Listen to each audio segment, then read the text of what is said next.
that you use your office. Mr. President,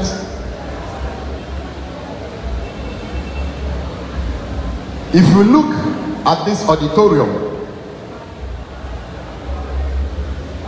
Japan community, every program, this is where we hear their gatherings. Parties are coming, nurses are coming, every gathering. But if you look at the auditorium, you will see that the auditorium needs a lot of facelift. You want to put an appeal to you that, Mr. President, help us to put the house of God in order. As early, at least, it will serve as your legacy that once upon a time, you receive a presidential candidate, a vice president passing through. And whoever will step here and see your mark will continue to remember you. So, Mr. Vice President, help this auditorium to be finished to the glory of God. Finally, Mr. President, we know that we can only win this election when we preach peace. We want to plead that as you are continuing to tell the whole country, let message of peace continue to be part of you. Preach peace, preach unity, preach the love of God to all citizens. And at the end, the Lord, who is the creator of all, will decide for all of us. God bless you, Mr. President. Thank you very much. Very Reverend Aqua.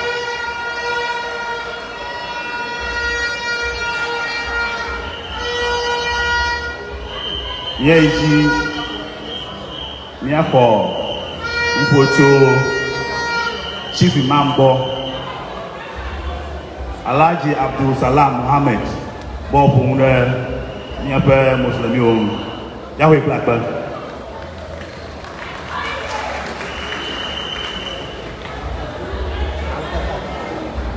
Assalamu alaikum jama'an da suka taro nan.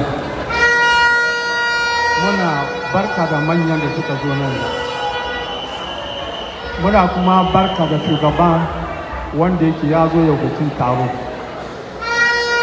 Kuma mun gode ma Allah ga wannan ranar da Allah kawo shi nan ga. Allah kara masa karama. Kamar da Allah ya zabe shi, Allah kara gane shi. Abin da muke da shi muna yabon gwamnatin shi. Tun lokacin da gwamnatin da ya zo ya kawo mana makaranta kyauta shine free education. Ya bar yaran mu da yawa sun je school. Wannan muna gode ma wannan gwamnati abin da ya kana mun gode ya muna dadi fara. Kuma muna cikin muka samu kamar shugabanmu na hannun damansa musulmi ne wanda yake an zabe shi zai zama shugaban kasan Ghana a lokacin sabo mai zuwa. Allah kara masa karama. Wannan zaben da suka mun goyi bayansa Allah kara zaben shi. To amma abin da ya dame mu ne gaskiya amma musulmi a nan Japan mun saura baya. Da farko shi ce maka kafin gwamnatin ga hawa ai muna kamfen wasa sa'a ga kaman zango farm. Tun da gwamnatin ga hau zai kare zango farm nan mu musulmin Japan ba mu taɓa samu ko rana guda ba. Sannan kuma mun gani gaskiya shi wanga gwamnati ya mana kokari kasuwa ya bar an gina bango an kewaya. Kokarin da yake nufin guduka gaskiya mun gani. Amma ni ina magana ne a matsayin nan ni dan zango ne, zango famin nan wallahi ko guda ba mu taɓa gani ba. Muna da Islamic school ni na SMC Chama. Yau su huru na shekara 10 kenan. ko kyautan gwamnati ba mu taba gani ba amma tun da Allah ya kawo ka kai da kanka wallahi mun ji nadi kuma wannan maganar da nake yi Allah sa ka ji bayan wannan kuma kokarin da kuka yi duk muna ji na je wani gari ana kiransa farai na ga irin makirkin masallacin da ka yi da wasu karatun islamic school na gani amma ga shi nan mu ma musulmi ne ku da kuka faɗi kamar zango farm wallahi ko rana guda ba fita da komai ba da ka tun da Allah kawo ka nake wanga maka ka ji in Allah so ka ba mu hamsa dan ka Allah kara maka karama mu dai zango jafo dai mun goyi bayan ka insha Allah wa mun goyi bayan ali muslimin akhul muslim ba ka ba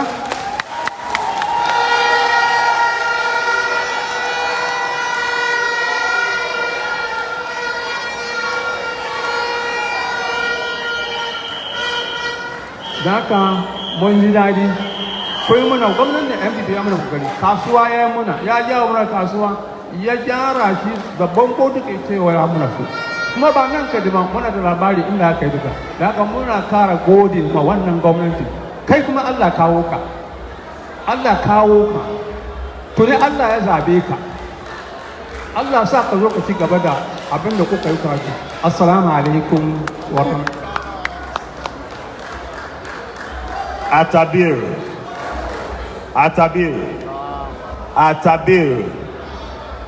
Thank you. Miaiji alebe miaho togbe kokloko ananze wie tolia be oponde efiaonu. Thank you, MC. Togbo mamao manyi banemi maraku mano mi foto mamado we soto hena mi amaduro. Your Excellency, the Vice President of the Republic of Ghana and the presidential candidate of the New Patriotic Party, Mamao, elders,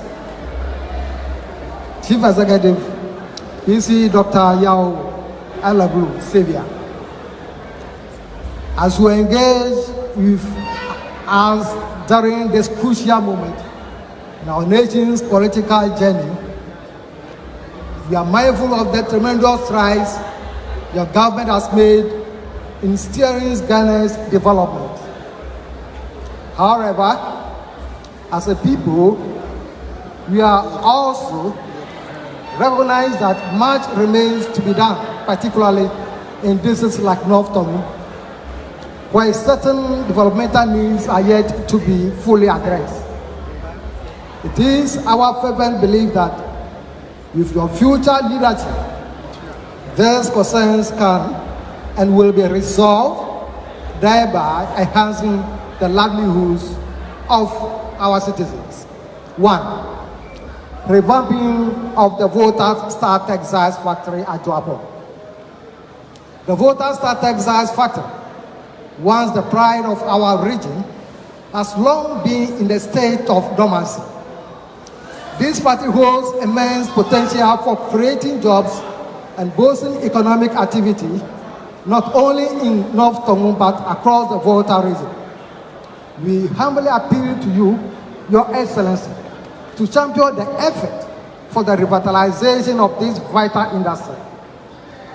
Its revival will empower our youth, provide livelihoods for many families, and contribute to the national economy.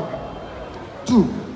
Creating of a new district, Upper Tongu District.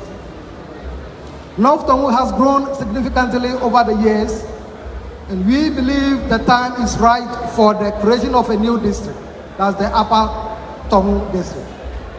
This initiative will bring governance closer to the people, enhancing administrative efficiency, and ensuring that development reaches every corner of our constituency. The creation of this new district will be a monumental step towards addressing the developmental needs of our growing population. 3. Construction of roads from Joapon through Pare to Avoretain. Our roads remain a major concern. The road network from Duapon through Pore to Avarete is in urgent need of construction and improvement. These roads are the lifelines that connect our people to market, healthcare, and education. We kindly appeal for your intervention in ensuring that these roads are constructed to facilitate transportation and promote socio-economic activities in our communities. Your Excellency, as you continue your campaign and prepare to lead our great nation, we wish to assure you of the support and prayers of the chiefs and people of North Togo. We are confident that your leadership will bring about a new chapter of progress and development for our region, ensuring that North Togo becomes a significant contributor to Ghana's national prosperity. We know that you are no stranger to the challenges facing these races, and we trust that as you seek the highest office in the land, North Togo will remain a priority in your plans for a more inclusive and prosperous Ghana. We believe that under your presidency, our collective vision for development will be realized. In conclusion, we express our deepest gratitude for your visit today and for taking the time to listen to our appeals. We remain hopeful and optimistic that your leadership will pave the way for transformative change that will benefit not only North Togo, but the entire nation.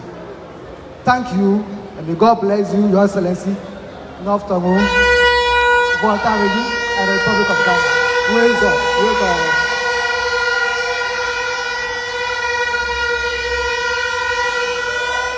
If we're going to talk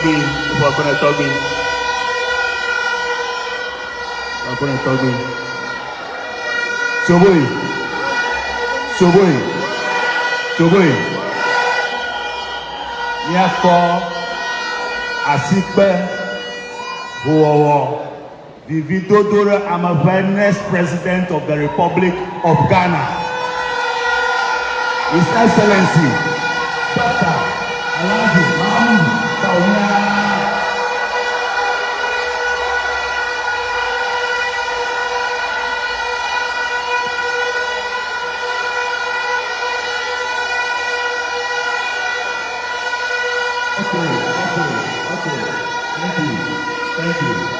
Thank you very much.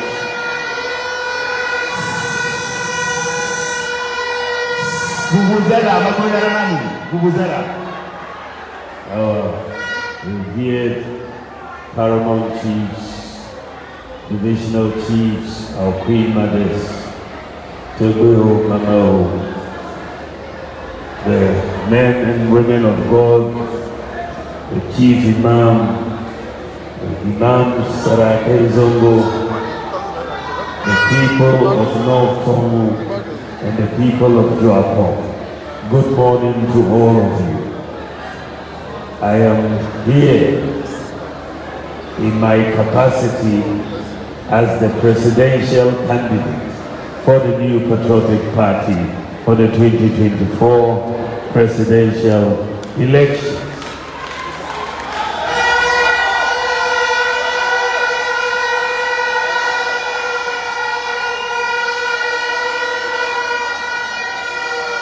Because of the election campaign, I am going around the country. I am campaigning in every constituency in the country. And yesterday, by the grace of God, I arrived in the voting. And today, I have arrived this morning in Duapon, in North Togo constituency. Every constituency I go to, I have a meeting such as this. And I believe most people say this is the first time they have seen such a stakeholder meeting when politicians go to a constituency to campaign. I have asked to meet the chiefs, I've asked to meet the imams, the Zongo chiefs, the church leaders, and other stakeholders in the community.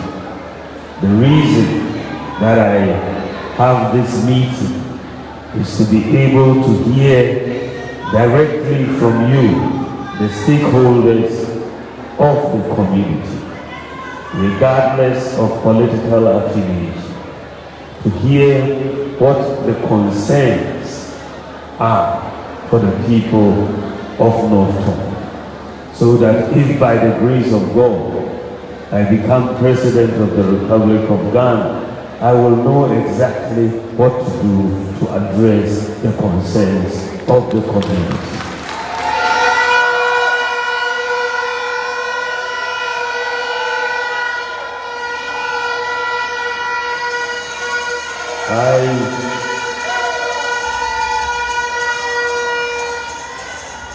I am running to be President of the Republic of Ghana because I believe I can lead the transformation of Ghana into a very developed and prosperous nation.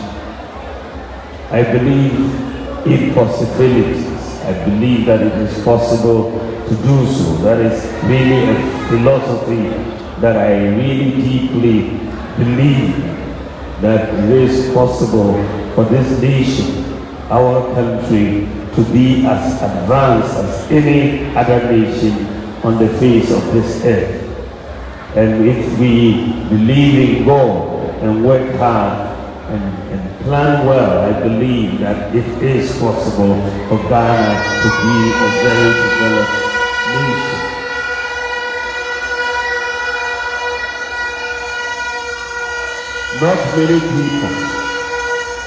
Not many people believe when I contested to become the leader and the flag bearer of the New Patriotic Party, not many people believe that it was possible, because many people had never envisaged, because many people thought the NPP always selected Akan leaders.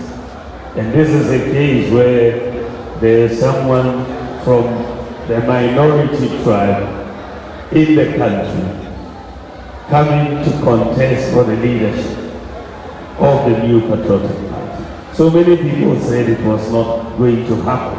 I would not be voted for. But I said, it's only God who makes leaders. And so I believe that with God, it is possible.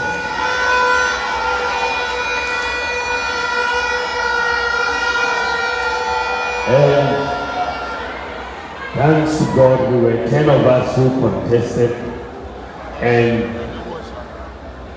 out of the 10, I was successful with 61% of the vote. And that was unprecedented for the New Patriotic Party, for a first-time candidate to contest, first time, and get 61%. It means that there was a broad coalition in the party that supported me.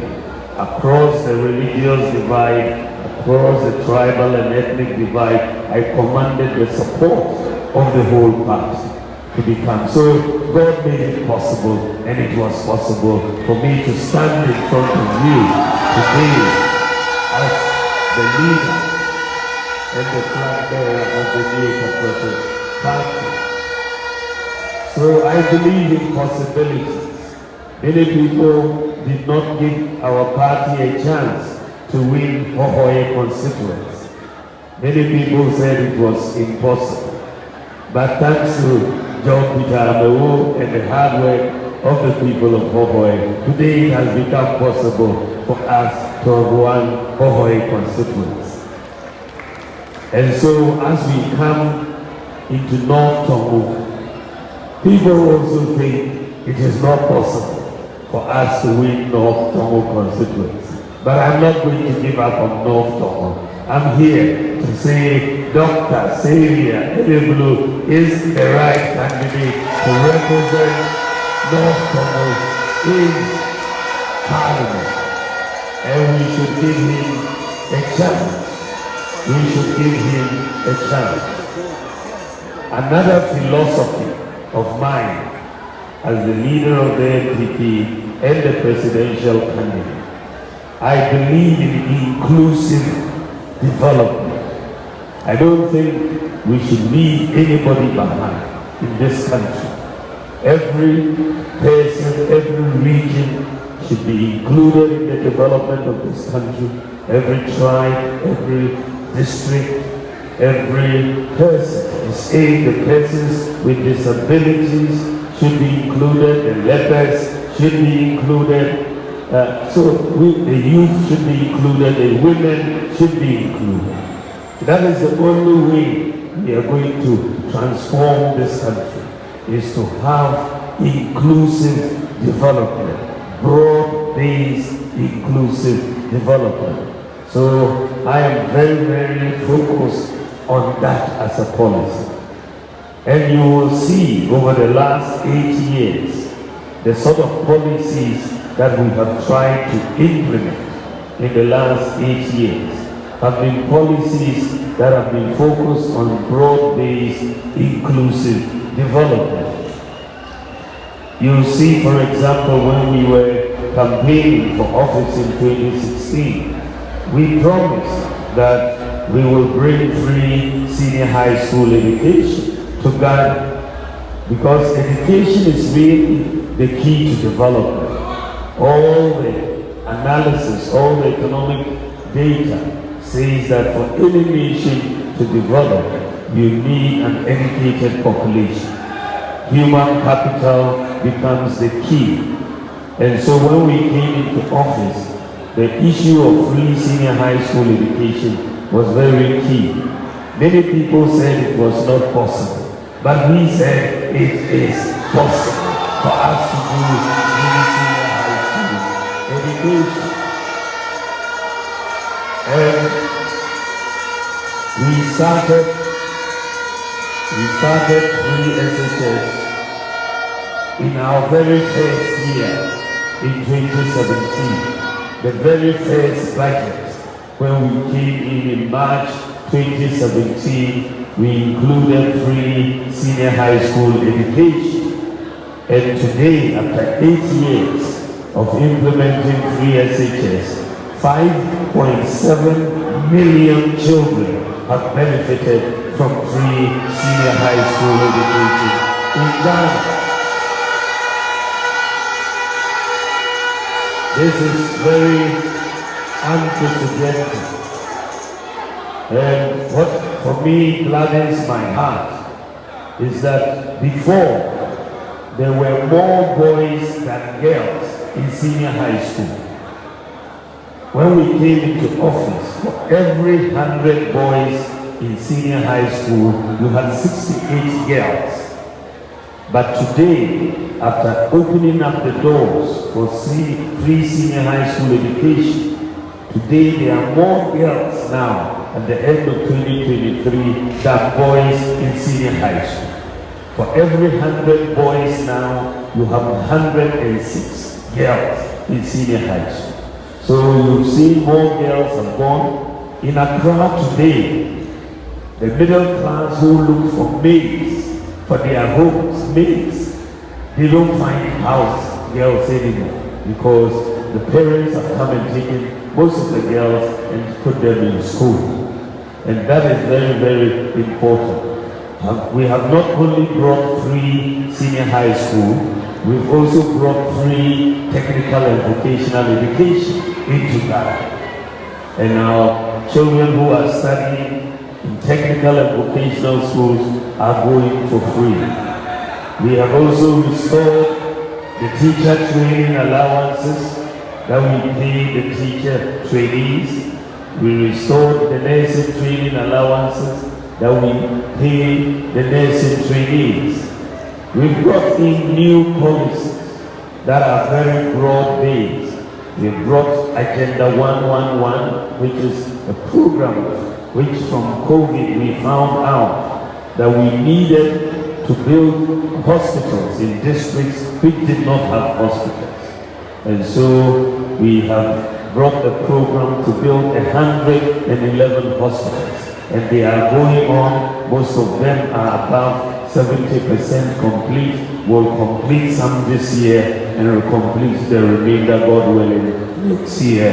And that is going to be a major game changer for the country. The Agenda 111 hospitals alone will result in the employment of over 70,000 health personnel in our country. We have also recently implemented what we call the District Road Improvement Project, the DRIP project. We are giving equipment to every district in Ghana. You're giving excavators, you're giving backhoes, you're giving graders, you're giving rollers, you're giving tipper trucks, and every district has an opportunity to help to maintain roads in every district. This has not happened before, and I believe that some of our road problems, just in the area of motorability of these roads, will be helped a lot. We have also established the Zongo Development Fund, and we have many Zongos in this country, many. And in the Zongo Development Fund so far, we've been able to complete 200 projects, completed, including 75 schools in the Zongo communities, clinics, and over 1,000 scholarships, and we have about 40 students who have been sponsored to go and study medicine in Cuba, and they will finish next year and come back.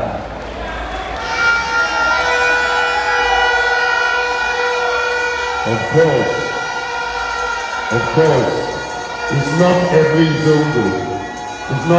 Zongo so far that has benefited, as the Chief Imam was telling us. It's not every Zongo. The Zongos are a lot, and so I believe that with time, we will get to every Zongo in Ghana to benefit from the Zongo Development Fund. We have also brought in what we call the drones program. Drones are autonomous flying vehicles which deliver blood, medicines, drugs to hospitals around the country.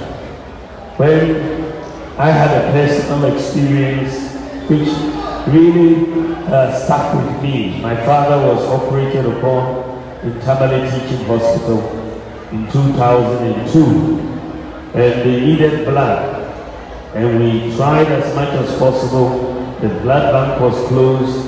We couldn't find the operator, and by the morning he had passed away. We couldn't find the blood.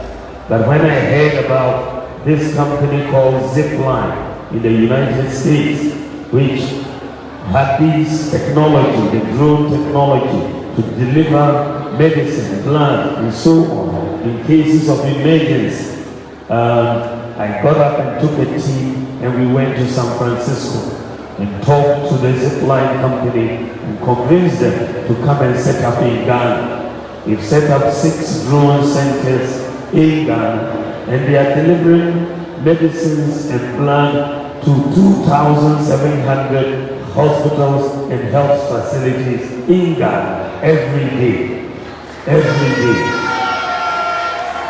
And the good thing about our drone facilities is that they are 100% manned by Ghanaians, young men and women who are manning these 100% manned by Ghanaians. And what is even more remarkable is that today, in the whole world, Ghana is the leading medical drone delivery service. The whole world, we are in the lead.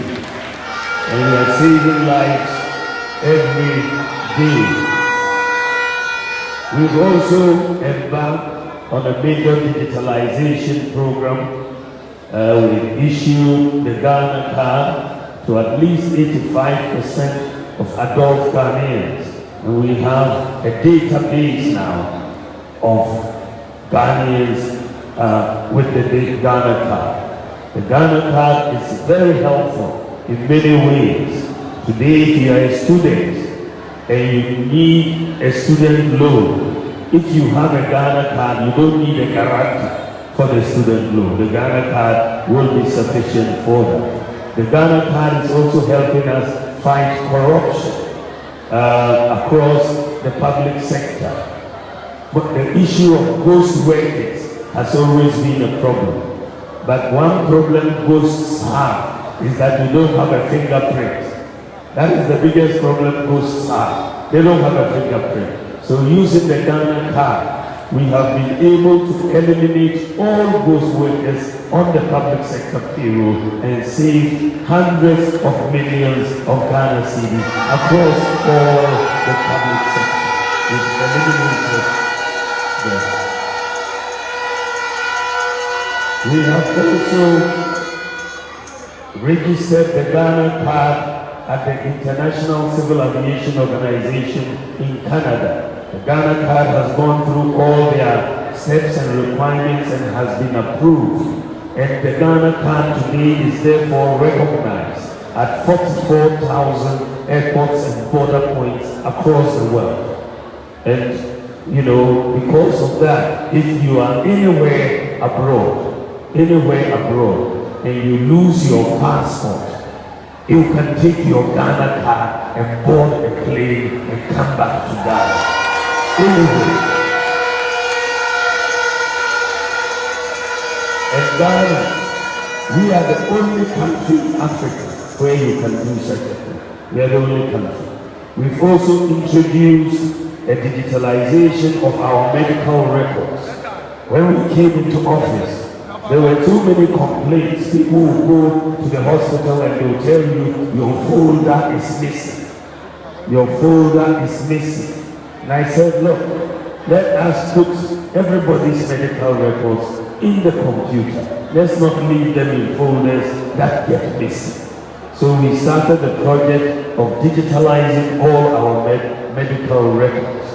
And so today, I'm happy to say we have completed the digitalization of all the records in the teaching hospitals, all the records in the regional hospitals, and all the records in the district hospitals. So today, if they refer you, a doctor refers you from Japan to go and see another doctor in Kolebu, they don't need your folder, they need your ID number. The doctor in Kolebu will put your ID number in the computer system and all your medical records will appear to the doctor in Kolebu. If they take you from Wa or Tamale or Sefiri or so to Kolebu, it's the same thing. They will just need your ID number and you will get your medical records. We have also issued digital addresses to every household, every business, every location in Ghana today has a digital address. An address system is so important in the development of any country. So that has been done. When we came into office, there was a major problem because about 70% of Ghanaians did not have a bank account. 70% did not have a bank account. But many people had Momo accounts. But the Momo accounts were limited because if you had MTN, you couldn't send money to someone with Vodafone, or you couldn't send some money to someone with Airtel, and you couldn't move money from a bank account to a Momo account, or from a Momo account to a bank account. And so I came up with this idea that we should make the Momo account, since many people have a Momo account, let's make the Momo account work like a bank account.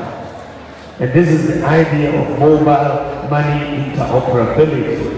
When I mooted this idea, because no country in Africa had done it, many people said it was not possible, many people said I was lying, and all of that. But I said, by the grace of God, it is possible.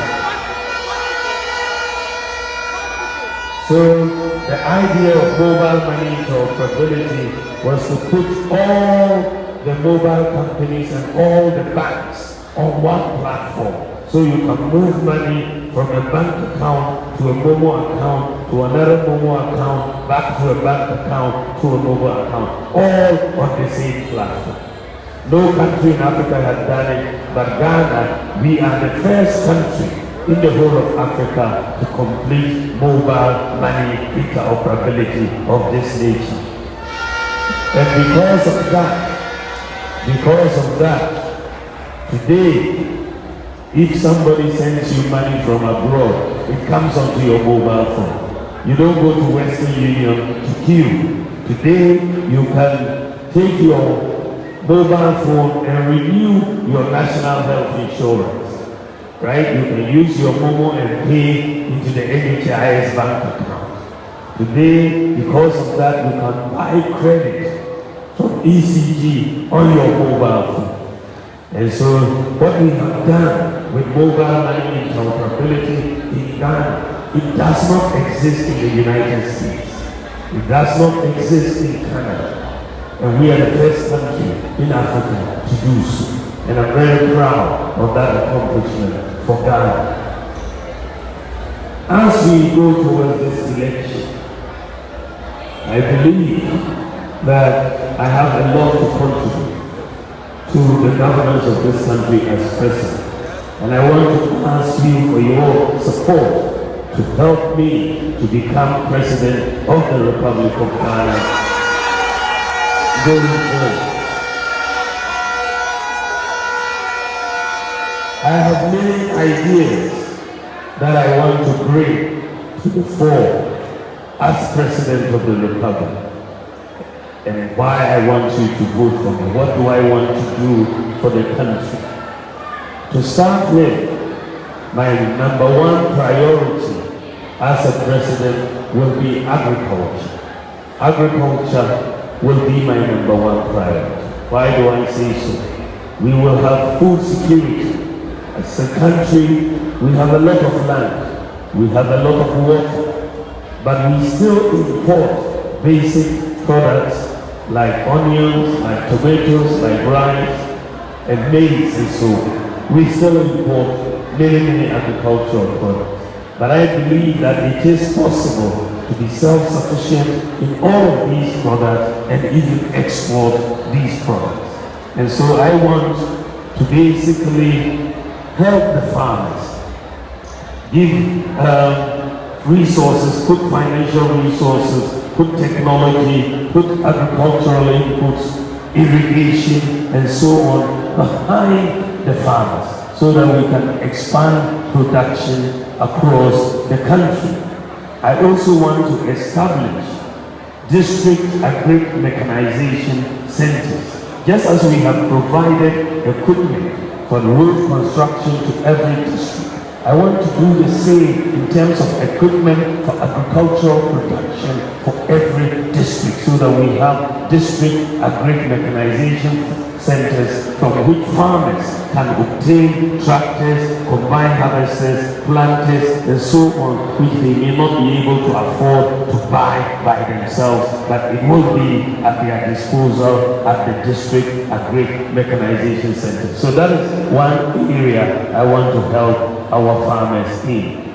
The second thing, by the grace of God, I want to do as a president is to bring down the cost of electricity. Currently, our electricity bills are high. Everybody will testify to that. And why are they high? They're high because we import oil and gas to generate electricity. And the dependence on oil and gas means that our prices will be high, because when we import them, the prices at which we bring them in are high. I want Ghana to take a bold decision, and that is what I am going to do, to move away from the dependence on oil and gas and go for solar power. Let's go for solar power that God has given us for free. Let's move away. So we don't have to import the sun. When we wake up in the morning, it is shining. We don't have to pay foreign exchange for the sun. It is free to us. We Power has already started small projects in area of solar power.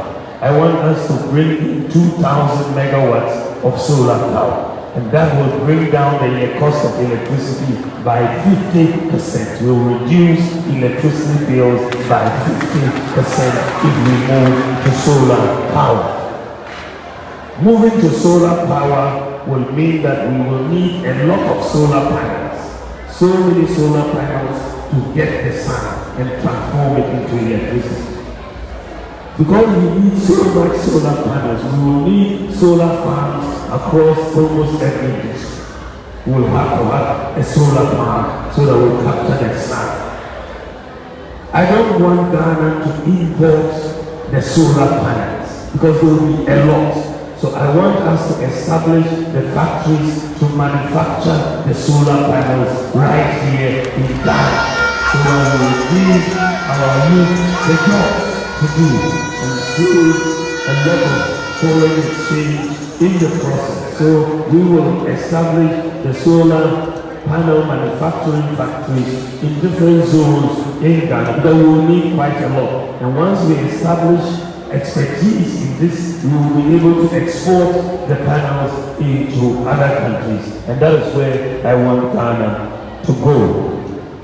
I also have a new policy that I am bringing in, and what is interesting is that I thought about this new policy when I visited the Volta Star Textile Factory in Japan a few months ago before my manifesto came out. When I went to Volta Star, it is a company that is in trouble. It's in trouble because they are doing textile manufacturing, but the demand for their product is not there. The demand for their products are not there. We are importing, if it is school uniforms, we are rather importing these textiles from other countries, and that becomes a problem for job creation. So I have a policy to support all Ghanaian manufacturers. And that policy is the Buy Ghana First policy. I'm going to back it with law. Buy Ghana First policy.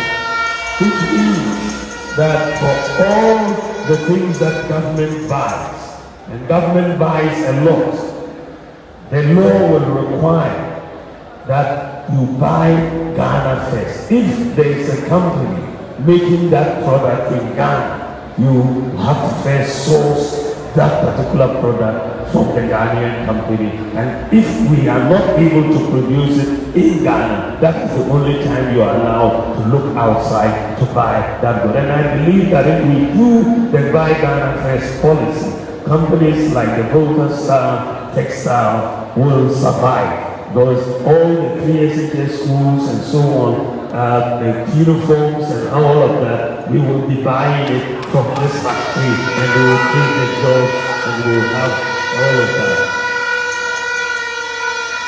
So we will amend the law and also amend the Public Procurement Act to make sure that this happens. And as I said, it was when I came here and I talked to the workers that I started thinking of how best do we save companies like the Volta Star Textile Limited. But I believe that a Buy Ghana First policy, which is backed by law, will save this company, and if not only save it, but allow it to grow in terms of output.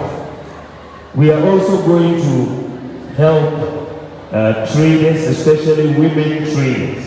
I have a policy initiative called the Women's Trade Empowerment Fund. The Women's Trade Empowerment Fund is to give loans, soft loans to women businesses in Ghana. The data actually is very clear that women businesses have the highest repayment rates for loans.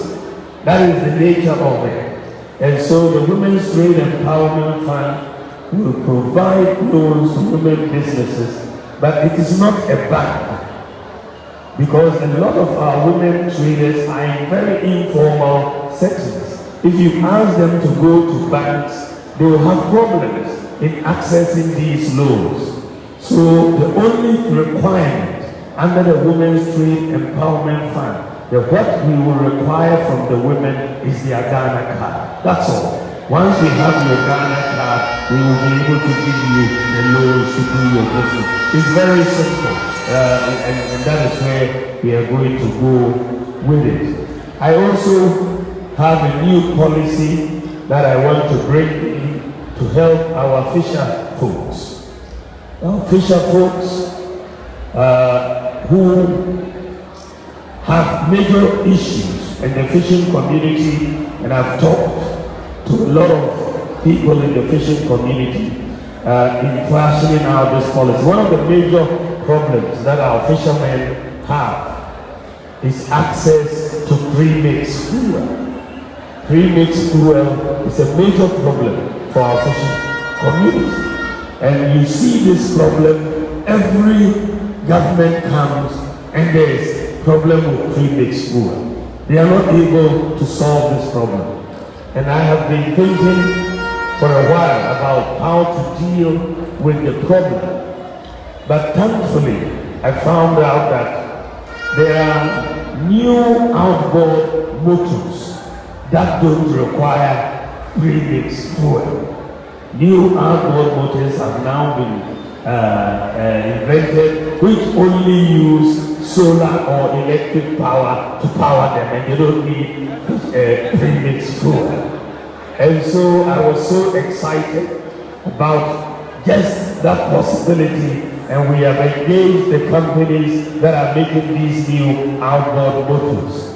And the first set that we are going to use as a pilot will arrive at the end of this month, and we are going to demonstrate it to all the fishing communities in Ghana so that they see how the new outboard motors are working without the need for premixed fuel. So when you are on your river and you are moving, the sun is charging your battery for you. You don't need to go and buy premixed fuel. The sun will give you the power to move your boat. And so you don't need premixed fuel. And so very, very soon, as I said, we are bringing in these boats to demonstrate at the end of this month. Very, very soon, premixed fuel in the fishing industry will become history. And we will give the fishing, we've registered all the canoes, by the way, they're about 22,000, and we're going to give all of them the opportunity with credit facilities to buy these outboard motors, but they will save a lot of money and we will have a lot of rides.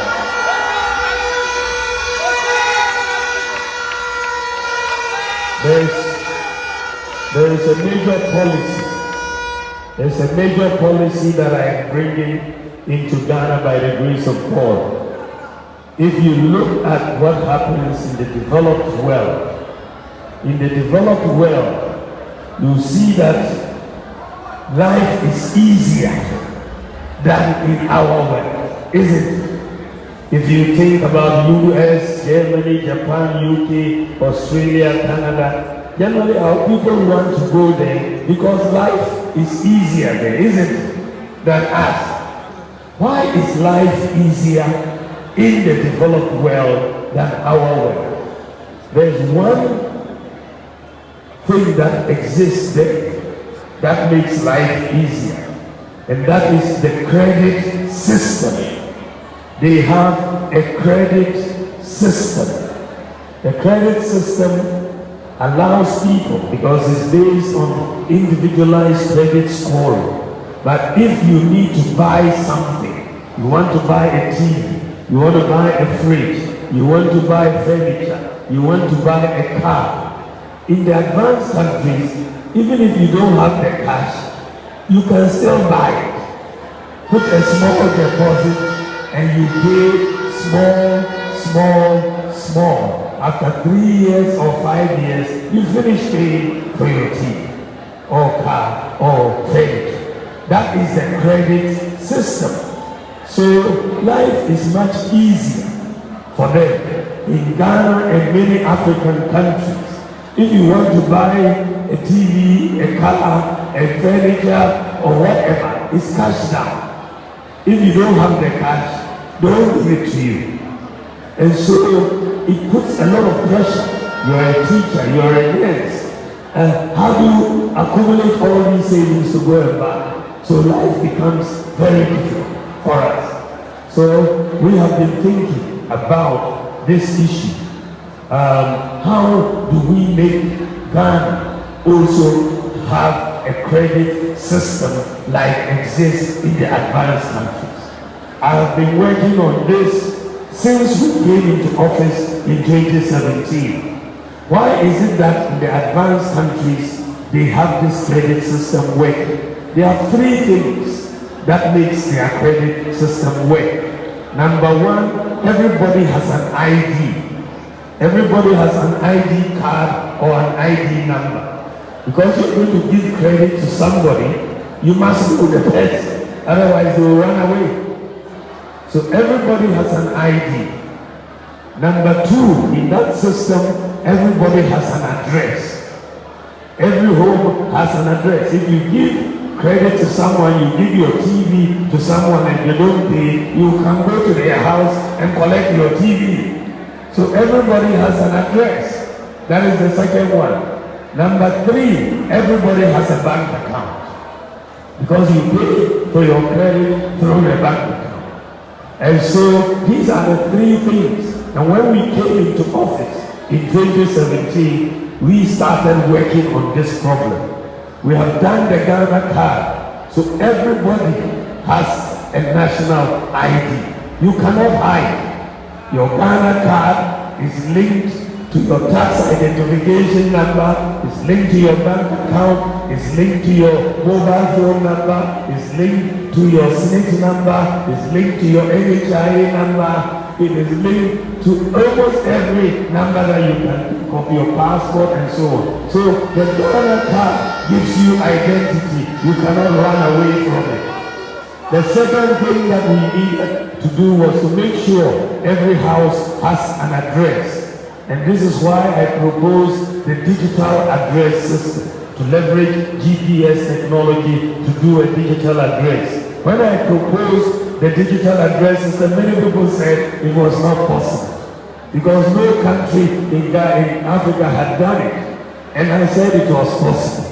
And today, Ghana has done a digital address system, and we are the second country in the whole world to do a digital address system. The whole world, we are the second country to do a digital address system. So you have the address of every property. The third thing is bank account for everybody. And this is why we did mobile money interoperability. Today, Ghana, we are in a situation where any Momo account is a bank account because it can function like a bank account. So Ghana now, we have also satisfied the requirement to make sure everybody has a bank account. So I haven't put all of these things in place because of digitalization. Ghana is now ready to move into individualized credit scoring. Every individual will have a credit score. If you have a bank account, if you have a Ghana card, you will have a credit score. And so the good news is that we have completed the work on the credit scoring system for Ghana. The work is completed and I will launch it next month, November, and we will have a credit scoring system for Ghana. The whole of Africa, only South Africa has an individualized credit scoring system. The whole of Africa, only South Africa. Ghana will be the second country in Sub-Saharan Africa to have a credit scoring system. Next month, we will begin. This will help us because it means that once the credit system begins to work, it will make life much easier for us. You want to buy a car, you want to buy a TV, you want to buy an industrial machine, a church wants to buy an organ. You don't need to go and borrow or beg from someone. You can get a credit, which essentially from the institution where you are able to pay small, which essentially is borrowing on the back of your credit score. Today you may be a good person with a credit score, but the bank cannot give you because they don't know you. But the credit scoring system gives them an information. This person has a good credit score. If we give him or her the loan, they can pay back. And that is why the world of the developed nations, life is easier. The teacher in London or America or Canada, even if they have the same salary as the teacher in Ghana, they will consume 10 times more goods than the teacher in Ghana because they have access to the credit system. I will launch Ghana's credit scoring system next month, and we will begin the process of changing Ghana completely by introducing this credit system into Ghana. I also want to bring in new policy regarding the chiefs and the chieftaincy institution. Since independence, we have governed Ghana without the chiefs. We have put the chiefs aside, and we have been governing the country. But I believe it has been a mistake. The chiefs have so much experience in statecraft, and I think it's a mistake to leave the chiefs aside. And I'm going to amend Section 63. I've been working with Kofi Kamasi on this matter.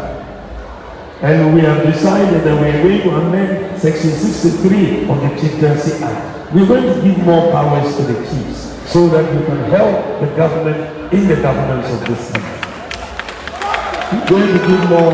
There are so many cases that you can settle in your palaces. So many cases that rather now today go to court. But you can settle these cases in your palaces. And we are going to give you the power and the authority to do so. And it will bring more discipline in our communities. If you are going to help us, we also have to help you. At the moment, government only pays allowances to paramount chiefs. They are not living allowances. They are very small. And so we are bringing in a new policy to pay living allowances to paramount chiefs, to queen mothers, and to divisional chiefs, so that the chieftaincy institution will be appointed. So that is what we are going to do. We also want to help the churches and the Islamic institutions.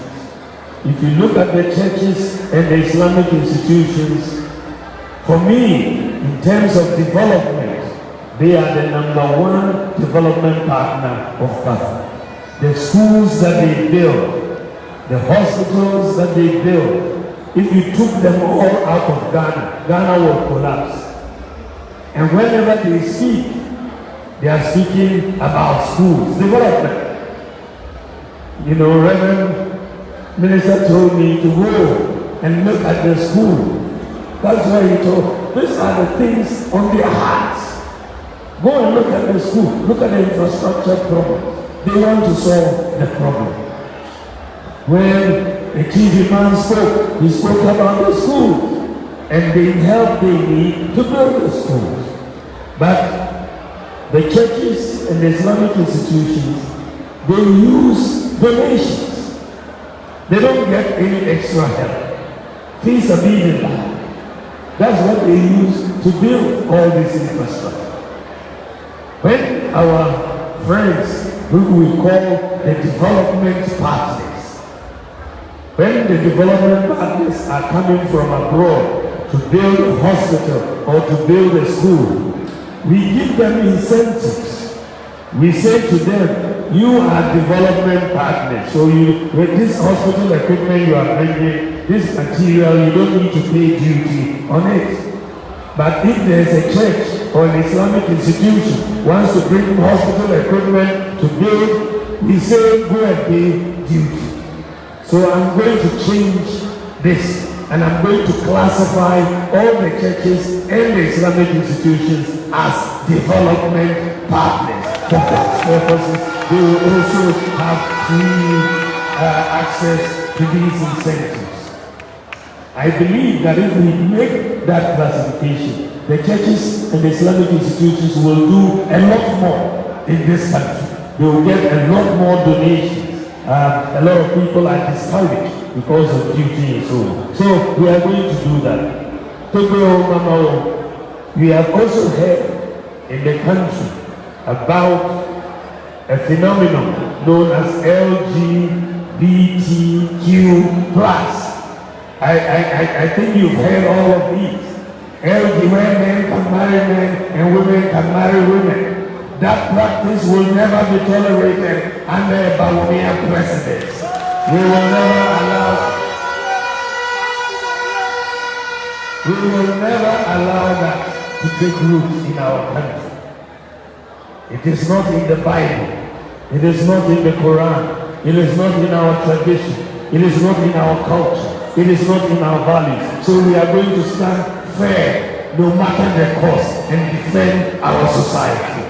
LGBTQ+ practice will not be allowed, will not be tolerated. Bawumia, and that is the bottom line with that matter. I want to build a country where everybody has equal opportunities. Under my government, persons with disabilities, all persons with disabilities will go for tertiary education, universities, training colleges, free under my government. All persons with disability will be entitled to free tertiary education.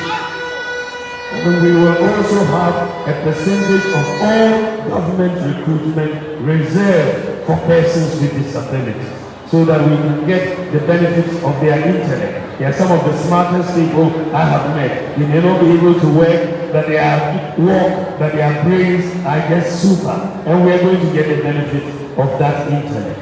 I also want to make it very easy for us to apply for passports.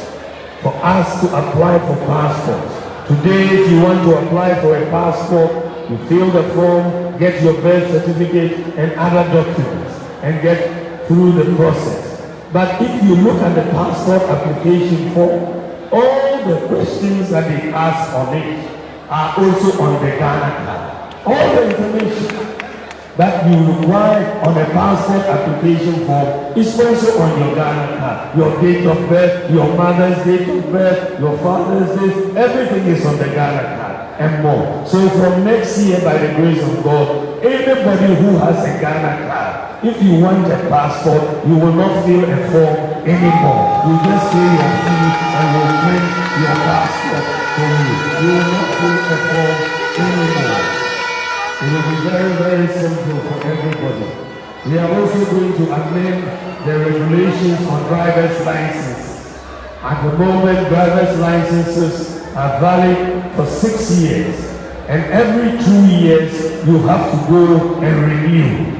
I'm going to change that. After consultations, we are going to make the driver's license valid for 10 years, and you can renew every 5 years. Every 5 years, you can renew rather than every 2 years that we are doing. So we have many policies that we are bringing, and I've just touched on a few of these in the interest of time. But I want you to know that as someone who is running for president, as all of you know, my main competition is the former president. But he has been president before. So if we vote for him, he can only be president for 4 years. But if you vote for Dr. Bawumia, I can be president for 8 years.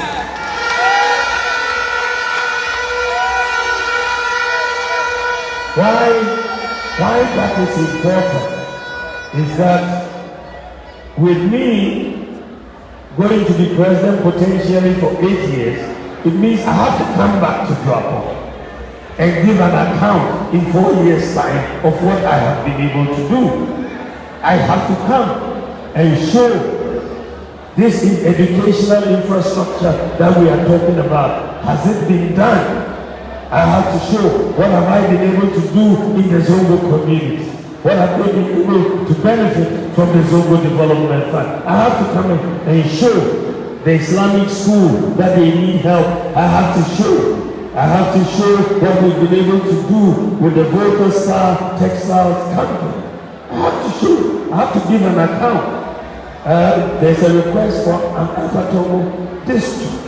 What have we been able to do about the road from Joapom to Hodoi to Abutia? It's a major road. We have to do that road. I have to come and give an account of what we have been able to do.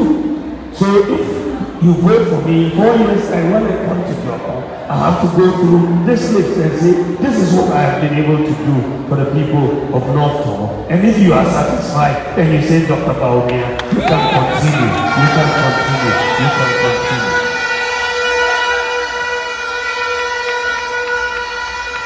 But if you vote for my opponent, he doesn't have to come back. Once you vote for him, he's gone.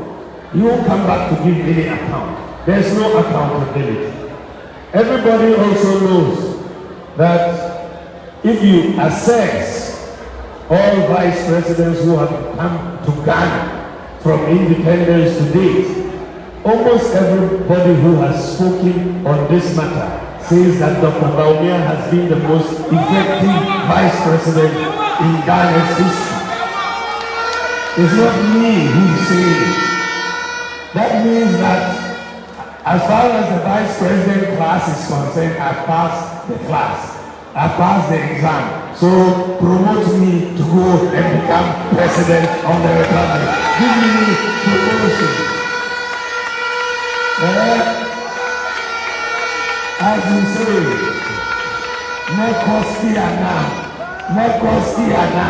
give me the steer and let me drive the car and let me go.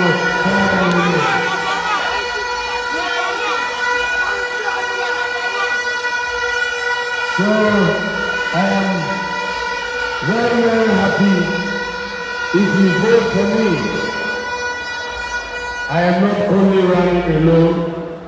Dr. Blue is also here. And if you vote for me, I want you to also vote for Dr. Blue to become a member of Parliament.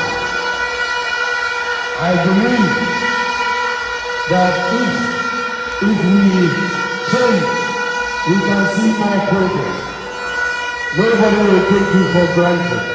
He will bring new ideas and a new passion to working for the people of North Togo. So I have every confidence in him. Give him a try. You cannot keep voting one way all the time. Let's give him a try. A young man with ideas. Thank you very much. God bless you. God bless you.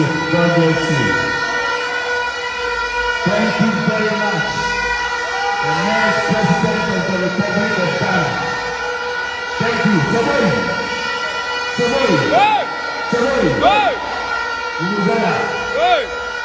Uzana, thank you. Now, Your Excellency,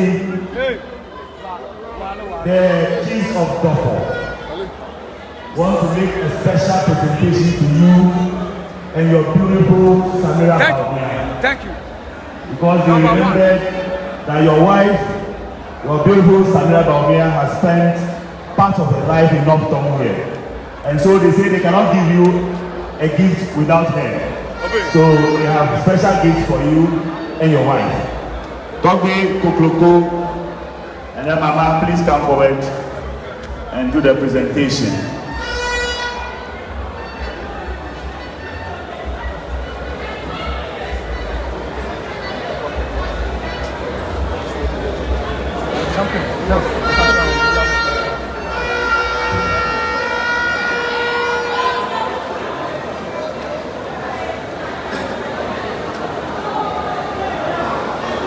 Okay, me ato bubuza zato, you know packaging my brother. We're going there. We are coming there right away. Please go. Go.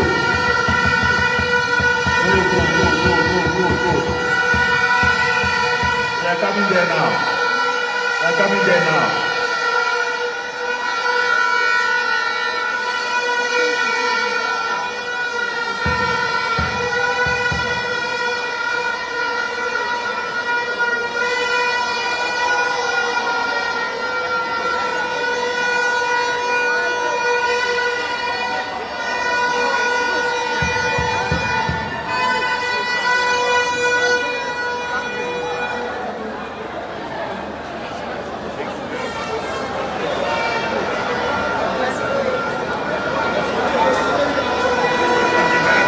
Thank you, Togo, Mama. Thank you very much. Now, we'll call Chief Imam. We